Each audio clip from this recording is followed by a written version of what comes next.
माननीय सभापति जी, जय भीम। महामहिम राष्ट्रपति जी के अभिभाषण पर धन्यवाद प्रस्ताव पर बोलने को आपने मुझे अवसर दिया, इसके लिए मैं आपका आभारी हूं। सभापति महोदय, सर्वप्रथम मैं बहुजन समाज में जन्मे सभी संतों, गुरुओं, महान पुरुषों को नमन करता हूं, जिनमें महात्मा ज्योतिबा फूले, डॉक्टर बाबा साहब अम्बेडकर और मान्यवर काशीराम साहब को मैं याद भी करता हूं आज के दिन पर। साथ साथ नगीना की महान जनता और भीम आर्मी और हमारी पार्टी आज़ाद समाज पार्टी काशीराम के साथियों का भी धन्यवाद करता हूं। इसके बाद अपने कुल गुरु जगत गुरु सदगुरु रविदास जी महाराज को भी मैं नमन करता हूं, जिन्होंने दुनिया को लगभग 600 साल पहले बेगमपुरा शहर के रूप में दुनिया का सबसे महान लोकतांत्रिक दर्शन दिया। अध्यक्ष महोदय, माननीय सभापति जी, 14 अगस्त 1947 को ये देश अंग्रेजों के अधीन था। 15 अगस्त 1947 को हम लोग आज़ाद हुए। 16 अगस्त 1947 को देश आज़ादी में था, लेकिन धन धरती राजपाट में बंटवारा नहीं हुआ। जो साधन संसाधन थे उनमें बंटवारा सही रूप से न होने के कारण एक बहुत बड़ी आबादी सुविधाओं से वंचित और सम्मान से वंचित रह गई। उनको सम्मान देने के लिए और अंतिम व्यक्ति तक सुविधाएं पहुंचे, इसके लिए लोकतंत्र की व्यवस्था हुई। लेकिन आज़ादी के 70 साल बाद भी हम कहाँ खड़े हैं, इस पर ये चिंता का विषय है। मैं मानता हूं कि सामाजिक न्याय तभी होगा माननीय सभापति जी, जब जातीय जनगणना पूरी होगी और जातीय जनगणना कराई जाएगी और साथ साथ संख्या के आधार पर आरक्षण जो है वंचित वर्गों का बढ़ाया जाएगा। उसके साथ साथ जब राष्ट्रपति जी अभिभाषण पर बात रख रही थी तो उन्होंने शहरी और ग्रामीण क्षेत्रों के विकास की बात कही और ये भी कहा कि दुनिया में सबसे उत्तम शहर हमारे यहाँ बने। लेकिन माननीय सभापति जी, 70% आबादी तो गांव में निवास करती है, तो गांव की आबादी के बारे में भी सोचना होगा कि उनका जीवन कैसे बदले। माननीय सभापति जी, उच्च शैक्षणिक संस्थानों में बहुजन समाज के जो छात्र हैं उनके साथ कास्ट एट्रोसिटी हो रही है, निरंतर उनकी हत्या हो रही है। साथ साथ जो सरकारी कर्मचारी हैं दफ्तरों में, उनके साथ भी जो SC ST OBC और मुस्लिम और अन्य धार्मिक अल्पसंख्यक उनके साथ भी माननीय सभापति जी जातिगत और धार्मिक जो है शोषण किया जा रहा है। इसलिए मेरी मांग भी है कि पुरानी पेंशन को भी अध्यक्ष जी बहाल किया जाए। जो कर्मचारी देश की सेवा में लगे हैं उनका भी सम्मान होना चाहिए। साथ साथ सभापति जी, भाजपा ने चुनावी लाभ के लिए सबका साथ सबका विकास के नारे दिए जो खोखले हैं, क्योंकि 10 साल में दलित, पिछड़े, आदिवासी, मुस्लिम और अन्य धार्मिक अल्पसंख्यक के जो अत्याचार हुए हैं वो किससे छिपे हुए नहीं हैं। ये गलत है, ये बंद होना चाहिए। सभापति महोदय जी, महामहिम राष्ट्रपति जी के अभिभाषण में निजी क्षेत्रों में SC ST OBC को रिजर्वेशन देने का कोई उल्लेख नहीं हुआ है, जो कि आज चर्चा का विषय, क्योंकि 98% प्राइवेट सेक्टर है, 2% सरकारी सेक्टर है, तो 98% प्राइवेट सेक्टर में भी हमारी हिस्सेदारी की बात होनी चाहिए। माननीय सभापति जी, आशा कार्यकर्ताओं, आंगनबाड़ी वर्करों, भोजन माताओं के वेतन वृद्धि पे भी कोई उल्लेख नहीं हुआ है, वो भी अभी नंगे, उन पर भी सोचना पड़ेगा। माननीय सभापति जी, जिस क्षेत्र से मैं चुन के आऊँ नगीना से, वो बहुत पिछड़ा क्षेत्र है। उस क्षेत्र में कोई विशेष आर्थिक पैकेज नहीं दिया गया, रोजगार की सेवाएं नहीं है, नौजवान पलायन करता है। IIT, IIM, एम्स, केंद्रीय विद्यालय आदि शिक्षा में और चिकित्सा संस्थानों की स्थापना होनी चाहिए, जो कि नहीं है।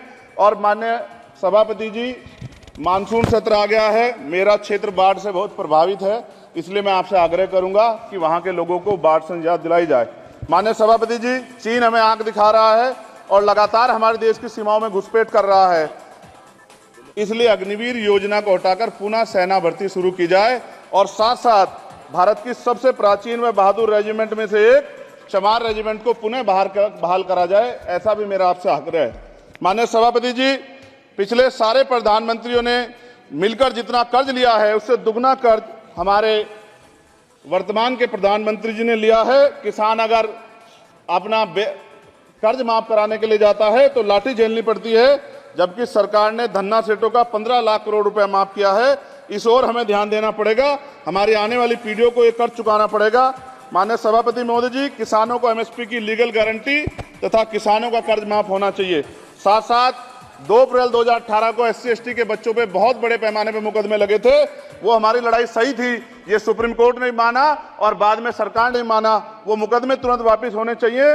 माननीय सभापति जी, प्रेस जो है उस पर भी शिकंजा कसा जा रहा है। जो पत्रकार सरकार के खिलाफ बोलता है नौकरी से हाथ धोना पड़ता है, और सोशल मीडिया हमारा हथियार है, उस पर तरह तरह के प्रतिबंध लगाए जा रहे हैं और विरोध करने वालों को सोशल मीडिया हैंडल भी सस्पेंड करा दिए जा रहे हैं।